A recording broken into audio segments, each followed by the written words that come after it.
এই রক্তের উপর দাঁড়িয়ে এই ভূখণ্ড কায়েম হয়েছে।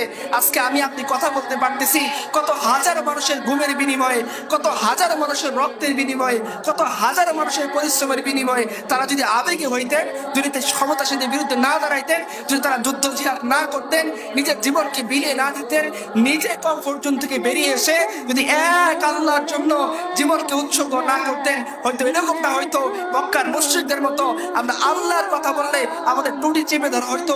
এই ভূখণ্ড যদি 47-এর মাধ্যমে স্বাধীন না হইতো, জাহাজ রাদিয়াল্লাহু আনহু উহুদের ময়দানে এসে বলতেছেন, আল্লাহ আমি তোমার কাছে একটা দোয়া করি। কি বান্দা, কি দোয়া? বলতেছে, আল্লাহ আমি চাই তুমি আমাকে শক্তিশালী দুশমনের মোকাবেলা দাঁড় করে দিবা। পরের স্টেপ কি বলে, আল্লাহ আমি তার সাথে লড়াই করতে থাকবো, আমি চাই দুশমন লড়াই করতে করতে আমাকে শহীদ করে দেবে, এই পর্যন্ত ক্ষান্ত হবে না, সে আমার উপর রাগান্বিত হবে, ক্রোধান্বিত হবে, আমার নাক কাটবে, আমার কান কাটবে, আমার চোখ কাটবে, এগুলো ঝুলিয়ে রাখবে। কাল কিয়ামতের ময়দানে তুমি যখন প্রশ্ন করবা, হে আব্দুল্লাহ ইবনে জাহাশ কি আনছো আমার জন্য, আমি দেখাবো আল্লাহ উহুদের ময়দানে আমার অঙ্গগুলো তোমার রাস্তায় কেটে ঝুলিয়ে দেওয়া হয়েছিল। খাতাকার কে লিয়ে মাফি হে, গদ্দার কে লিয়ে কোই মাফি নেই। যে গুনাহগার তাকে আল্লাহ তাআলা মাফ করবেন, গদ্দার তাকে আল্লাহ তাআলা মাফ করবেন না।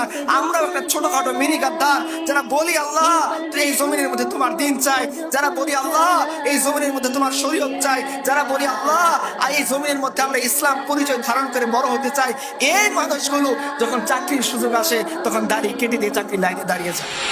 কিয়ামতের দিন হামজা ইবনে আব্দুল মুত্তালিব উঠবেন, আব্দুল ইবনে জাহাশ উঠবেন, জাফর ইবনে আবু তালিব উঠবেন, আব্দুল ইবনে রাওয়াহা উঠবেন, সবাই উঠবেন।